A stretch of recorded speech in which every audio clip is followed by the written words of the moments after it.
សូមជម្រាបសួរពុកម៉ែបងប្អូនទាំងអស់គ្នាសូមស្វាគមន៍ដែលបានចូលមកកាន់ការឲ្យតម្រុយឆ្នោតយួនរបស់ Channel ពូឆ្នោតរបស់ Admin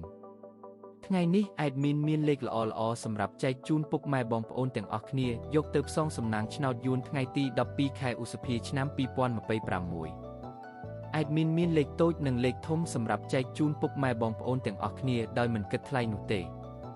មុននឹងចូលទៅកាន់តម្រុយ Admin សូមឲ្យពុកម៉ែបងប្អូនទាំងអស់គ្នាជួយចុចជាវ Subscribe ឲ្យមេដៃនិង Comment ឲ្យ Admin ម្នាក់មួយផងទុកថាឲ្យកម្លាំងចិត្ត Admin ដើម្បី Admin ចេញនៅវីដេអូតម្រុយថ្មីៗសម្រាប់ចែកជូនពុកម៉ែបងប្អូនទាំងអស់គ្នាជាបន្តទៀតឥឡូវនេះពុកម៉ែបងប្អូនទាំងអស់គ្នាយើងចូលមកតម្រុយតែម្ដងចំពោះពីលេខឬលេខតូច Admin ឲ្យលេខ84 44 17 65ចំពោះ3លេខឬលេខធំប៉ុស ABCD